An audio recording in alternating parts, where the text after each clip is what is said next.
1, 2, 3, 4.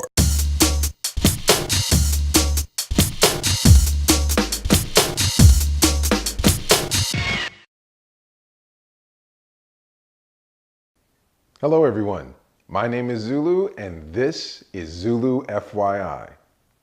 Finding the right tattoo artist can be overwhelming and even intimidating for the first timer. With the growing popularity and acceptance of tattoos, the market is full of shops and artists to choose from. But just as with any industry, not all that's offered can stand up to your demand for excellence. And believe me, you don't want your search for a tattoo to end up a crapshoot.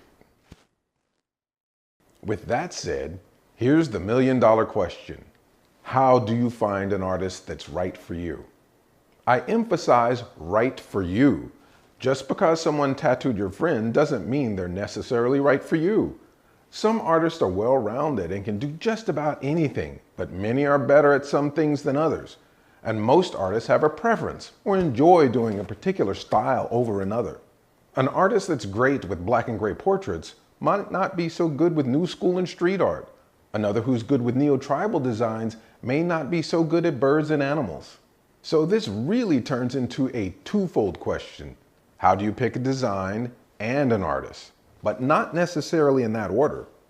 Let's start with two examples of picking a design before picking an artist. Let's say you have a picture of dear old grandma, who was the nicest lady you've ever known, but she's now departed and you'd like to immortalize her in skin. Well, you've already picked the design. What you need is the right artist for the job. This is where research and patience will be your best friend. All tattoo artists these days have an internet presence. Check out their website, Facebook, Instagram, and other social media pages.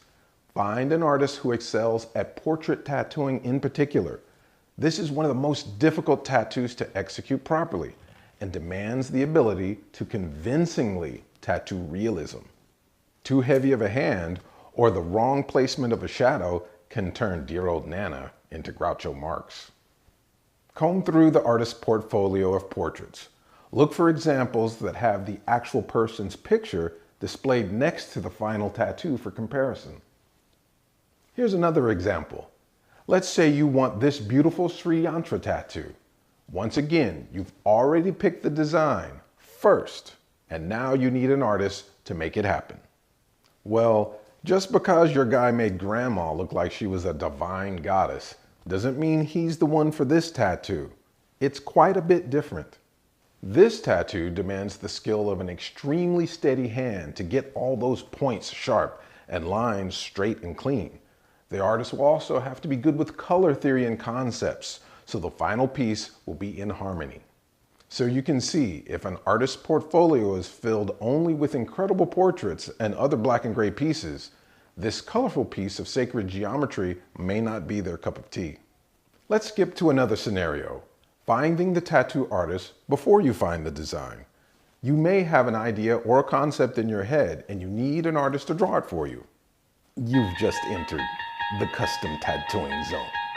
Once again, do your online research and find someone whose style and work speaks to you. A custom artist will usually set up a consultation prior to tattooing to talk with you about your ideas and help guide you toward your goal. It's a good idea to do some preparation before your consultation. Write down your ideas and gather any pictures or reference material that will better help you to explain what you want. The artist will then take notes and jot down whatever information you give or tell them about what you'd like, and will come up with an original design just for you. No matter which process you go through, you'll get to a point to where you enter a studio for the first time and meet the artist to find out if it's a good match. The shop should be clean, and the people working there should be nice to you. You should receive a friendly greeting when you walk in and be encouraged to ask as many questions as you like.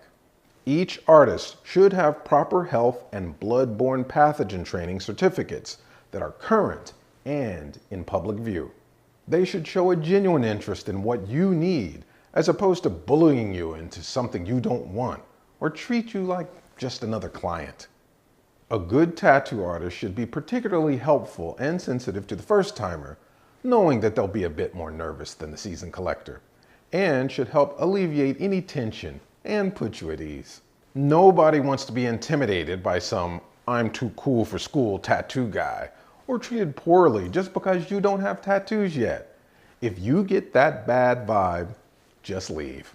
The small little butterfly on your ankle should be treated with the same respect and enthusiasm as a full back piece. Remember, the artist is going to be spending a lot of time with you, so it should be someone you like, feel comfortable with, and trust. If you find that person, take their advice and suggestions. They really do want the best for you, and you'll benefit from their knowledge and experience. Let me conclude by saying, don't bargain shop or trust someone who is not a professional tattoo artist. Uncle Zeb might offer to tattoo you in trade for a 6-pack of beer in his garage, but you know what they say. You get what you pay for. I hope you've enjoyed this episode of Zulu FYI. Most of our questions come from subscribers and viewers, so if you have a topic that you'd like to see discussed on Zulu FYI, email me at fyi@zulutattoo.com. You can also visit my tattoo website, Zulu Tattoo, at www.zulutattoo.com. Thanks for tuning in. We appreciate your comments and your subscription. And until next time, be well.